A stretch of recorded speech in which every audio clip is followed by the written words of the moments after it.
Hola, ¿cómo están? Buenos días, espero que estén muy bien. Ya estamos en jueves y como todos los jueves vamos a trabajar con ciencias sociales ya en nuestra semana 29. ¿Cuáles son los propósitos de la actividad de hoy?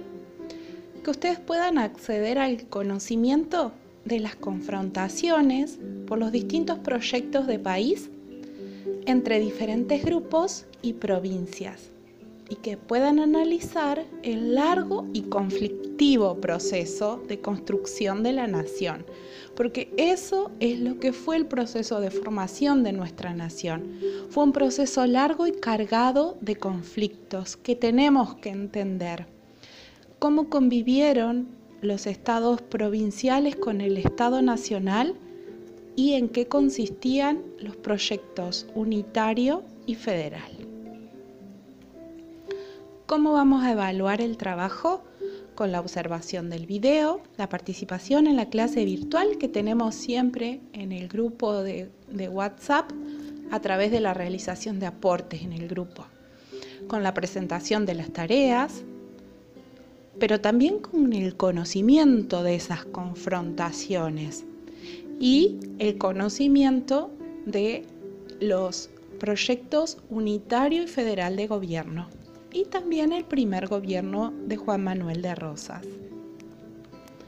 Bien, para ponernos en contexto, vamos a recordar lo que trabajamos la semana anterior. Vimos el fin del gobierno central, vimos cómo las provincias fueron adquiriendo autonomía. Conocimos a los caudillos y también a sus tropas que se llamaban montoneras. Vimos los pactos y los acuerdos interprovinciales, deteniéndonos en dos, el Tratado del Pilar y el del Cuadrilátero. Estudiamos quién fue nuestro primer presidente, los proyectos de federalizar la ciudad de Buenos Aires y cómo finalmente el gobierno nacional se disuelve y comienzan con el fusilamiento de Dorrego el inicio de las guerras civiles, es decir, las guerras entre los habitantes de nuestro territorio. Hoy vamos a estudiar el periodo que se llama confrontaciones por distintos proyectos de país, es decir, el proyecto unitario y el proyecto federal en plena disputa de poder para ver cómo se conformaba el país. Unitarios contra federales, les decía recién. Bueno, luego del fusilamiento de Dorrego, este hombre que ustedes ven acá y que ya seguramente conocen, Juan Manuel de Rosas, un poderoso estanciero, pasó a ser el líder del Partido Federal de la provincia de Buenos Aires. ¿Pero quién era Rosas? Rosas era un hombre rico que poseía una gran cantidad de tierras y sobre todo de ganado. Era un líder carismático, él mantenía buenas relaciones con los sectores populares de la ciudad y de la campaña, y con algunos grupos de los pueblos originarios. Era comandante de tropas, es decir, de milicias que custodiaban las fronteras al sur del río Salado. En abril de 1929, Juan Manuel de Rosas, auxiliado por Estanislao López, ¿lo recuerdan? El gobernador de Santa Fe, atacó a Juan Lavalle. ¿Recuerdan quién era Juan Lavalle? El unitario que fusiló en la clase pasada a Dorrego. Bien, retomamos. Rosas, auxiliado por Estanislao López, atacaron al unitario Juan Lavalle, que en ese momento dominaba la ciudad de Buenos Aires. La batalla fue ganada por los federales y así Lavalle renunció. Poco después, la legislatura bonaerense, es decir, el Congreso, le ofreció a Rosas el cargo de gobernador de la provincia de Buenos Aires. Rosas aceptó este cargo y le dieron además facultades extraordinarias. ¿En qué consistían esas facultades? Él podía hacer leyes. Las leyes no las hacen los gobernadores. las hacen los diputados en los congresos. Bueno, eran tan extraordinarias las facultades de Rosas que él podía hacer leyes y decretos sin consultarle a los legisladores. El Pacto Federal. Para poder enfrentar a los unitarios, en el año 1831, los representantes de Santa Fe, Entre Ríos y Buenos Aires se reunieron en Santa Fe y firmaron lo que se llamó el Pacto Federal. Luego se sumó Corrientes a este Pacto Federal. En ese momento el territorio de la actual Misiones también estaba incluido en lo que se llamaba la provincia de Corrientes. ¿Qué establecía ese Pacto Federal?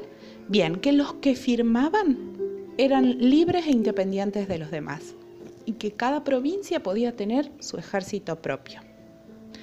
Pero todas las provincias le daban a Buenos Aires el manejo de las relaciones diplomáticas con las naciones extranjeras. Es decir, que en representación de todas, el gobernador de Buenos Aires iba a ser quien iba a hablar con los demás países. Unía también a todas esas provincias a luchar contra los unitarios. Y establecía que cuando las condiciones fueran favorables, ahí el país se iba a organizar bajo la forma federal de gobierno.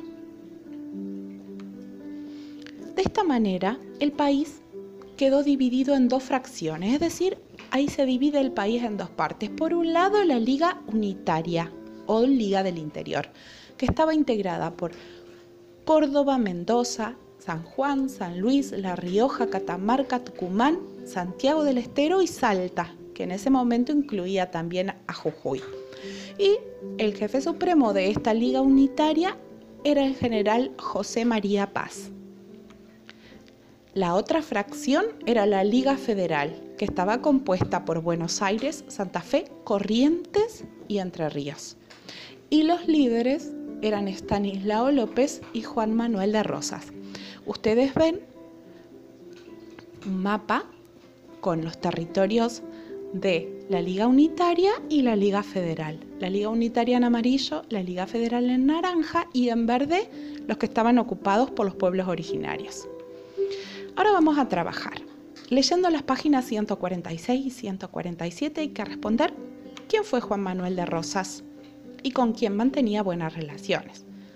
Bueno, como les dije recién, Rosas era un hombre rico que poseía gran cantidad de tierras y ganados y él pasó a ser el líder del Partido Federal Bonaerense. Mantenía buenas relaciones con los sectores populares de la ciudad y de la campaña y con los pueblos originarios. También era comandante de tropas. Esto era muy importante en aquella época, contar con tropas armadas. ¿Qué estableció el Pacto Federal y cómo quedó dividido el país? Eso lo vimos recién. Estableció que las provincias firmantes eran libres e independientes, podían tener ejércitos propios, se unían para enfrentar a los unitarios y que luego establecerían la organización del país bajo la forma federal de gobierno. Y el país quedó dividido en dos fracciones, es decir, en dos partes, la Liga Unitaria y la Liga Federal. Seguimos avanzando. Vamos a ver el primer gobierno de Rosas. Como gobernador de Buenos Aires, él se propuso imponer la paz y el orden. Y para lograrlo, consideró que era necesario vencer a los unitarios y recuperar los principios que habían caracterizado la época colonial. ¿Cuáles eran estos principios para Rosas? El respeto a la autoridad, las tradiciones y los valores religiosos de la religión católica. En este periodo, Rosas comenzó a ser llamado el restaurador de las leyes. ¿Por qué restaurador? Porque restaurar algo es volver a traer algo que estuvo antes, ¿sí?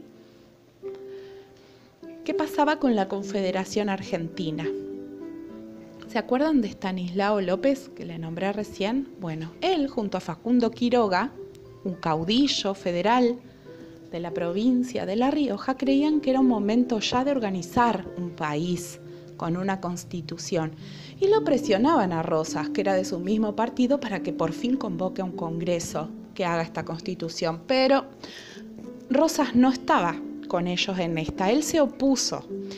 y decía que convenía postergar esa convocatoria hasta que todas las provincias recuperen las economías y organicen sus instituciones. Esto no les era tan fácil a todas las provincias, porque no todas eran ricas y prósperas como Buenos Aires. Porque saben que en realidad a Rosas le preocupaba que el dinero que entraba por el puerto de Buenos Aires, sí, otra vez la aduana del puerto, tuviera que ser destinado a financiar a los gastos de todo el país. ¿Para qué? Para crear escuelas, ministerios, correos.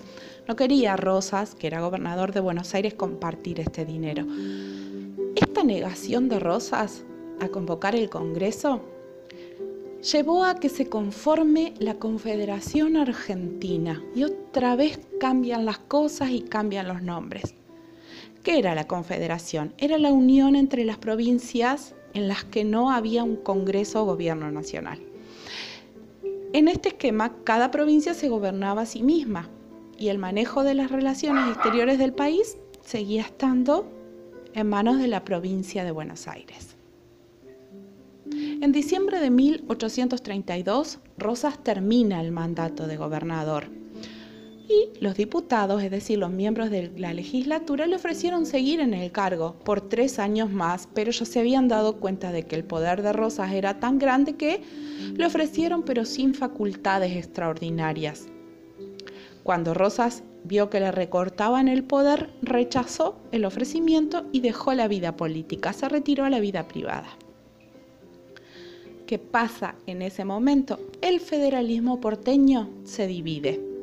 El alejamiento de Rosas dificultó un poco la situación política de la provincia de Buenos Aires, porque su liderazgo era tan fuerte, era un líder tan fuerte que todo el mundo quedaba subordinado a sus opiniones. El sucesor de Rosas, Juan Ramón Balcarce, era federal. Y, aunque él era federal, después del retiro de Rosas, el partido se dividió en 2 grupos. Los seguidores de Rosas se llamaban apostólicos, lo seguían a él cual una religión. Y los partidarios, como López y Quiroga, de que se sancione una constitución y que el país se organice, por fin, a eso se los llamaba lomos negros o cismáticos. ¿Qué pasó? Los rosistas organizaron grandes protestas. ¿Y qué lograron con estas protestas? Que el gobernador renuncie, Balcarce renunció. Y en 1833, el Congreso, la legislatura, le otorgó el poder a Juan José Viamonte, que era partidario del bando cismático, es decir, de los que querían por fin una constitución. Mientras tanto, ¿qué hacía Rosas? Rosas hace una llamada campaña del desierto y ¿qué tiene que ver esto con las Islas Malvinas? En el año 1833, Rosas organiza una campaña militar que llega hasta el río Colorado y el río Negro. Con sus características de liderazgo, Rosas logra pacificar lo que se llamó la llanura bonaerense, conquista muchas tierras que reparten entre sus amigos, otros hacendados y militares. Pero ¿qué pasa? Esas tierras no eran un desierto, estaban habitadas por los pueblos originarios, a quienes echaron del lugar de origen y los reubicaron.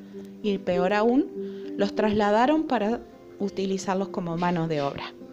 Cuando Rosas estaba en plena campaña del desierto, una corbeta británica tomó posesión de las Islas Malvinas. Y como Argentina en ese momento no tenía un gobierno nacional, no se pudo hacer el reclamo. Bien, vamos a hacer la segunda parte del trabajo. ¿Qué le pidieron López y Quiroga a Rosas y qué surge de la negativa? Bien, López y Quiroga le piden que era necesario convocar un Congreso General y la negación de Rosas llevó a que se conforme la Confederación Argentina. ¿Qué era la Confederación? Era la unión de las provincias en la que no había un Congreso o gobierno nacional. ¿Qué sucedió al final del mandato de Rosas? Bien, lo sucede Balcarce, el partido se divide en 2 y se provoca después las protestas que llevan a que el gobernador renuncie. ¿Qué organizó Rosas en 1833 y qué sucedió con eso? la campaña del desierto, y una corbeta inglesa ocupa las Islas Malvinas. Bien, recuerden dar el presente, mirar el video y participar en clase. Muchas gracias.